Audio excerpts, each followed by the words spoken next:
Mother-in-law. Mill had our dog removed from our home and could potentially have her put to sleep. Today has been the absolute worst and I've been an emotional wreck. We have a gorgeous 2-year-old Staffy X-Lab who we have raised since she was 8 weeks old. She is my daughter's best friend and she is like mine and hubby's second child.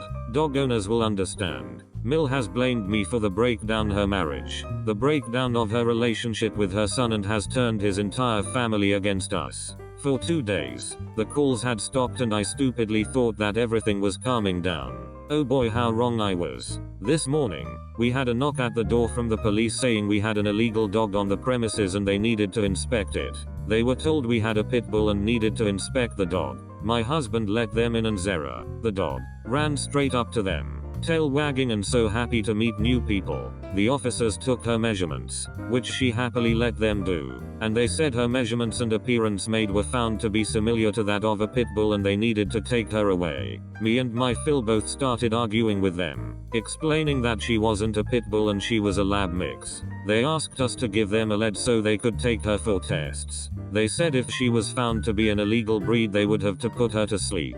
Everything went to complete chaos as you can imagine, but they did eventually take the dog away and we are now facing a court battle to get her back. A few hours after they took her, my husband got a text from Mill saying, "You take my grandbaby, I take her dog." My husband didn't respond but went into a complete rage and stupidly broke his phone in the process. I feel absolutely heartbroken and am terrified they will kill our poor baby for absolutely no reason. Does anyone have any advice on how we can get our dog back? The text your Mill sent is worth gold. You need to screenshot it somehow off your hubby's phone. That should be all the ammunition needed. You've got her right there to get all the restraining orders you need. This action of hers proves how unstable she is. I'm sure grandparents' rights regarding visitation draw the line at such behaviors. Also, I'm sure there's a blood test that the police vets are going to administer to your puppy that will clear its name, and it'll be returned safe and sound. My thoughts are with you. Broken phone. Pull the SIM card. Get a restraining order on that lady. If you get the dog back, she will sow something much worse. She's obviously insane and you'll need to distance yourself from her by any means possible. 1. Demand genetic testing to prove breed. 2. Use the media. This. Definitely use the media. I also believe the text message she sent can work to your advantage. I would file a civil suit for the costs of everything and a little more for the trauma. If you have an Apple phone, get the texts and use them in the court battle. My first reaction to this was, oh wow, she really doesn't care if she sees you, your husband or child ever again. She also seems kind of dangerous. Make sure if your low is in school, make sure she is on a do not pick up list, and get a restraining order. Dangerous is definitely my first thought. I can see the Mill coming after the OP next if she doesn't get her way. What a psychopathic bully who essentially murdered a dog. I'm sorry I can't offer much advice, but contact your dog's vets and explain the situation. Request a full clinical history to be sent to you. This should list the breed and also her temperament and behaviors. If you have a very good relationship with your vet and are a good client, they may even write you a letter detailing their experiences with your dog.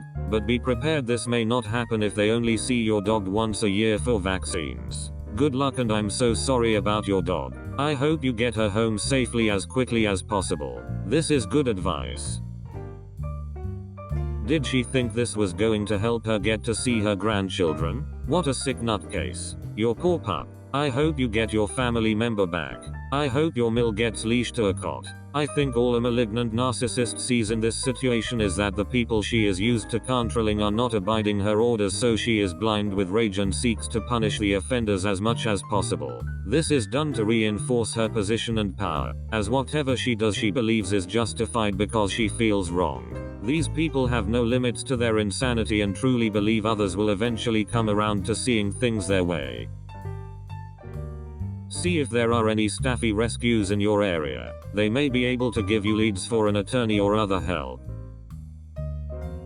I don't know what to say. This is ducked up at so many level. I don't know about you, but if this happened to me, I would declare a war at your mill. Make her life absolute hell legally. I would try to make sure she end up in jail. I hope you have any evidence of all the harassment she has done in past ducking hell. I feel so angry.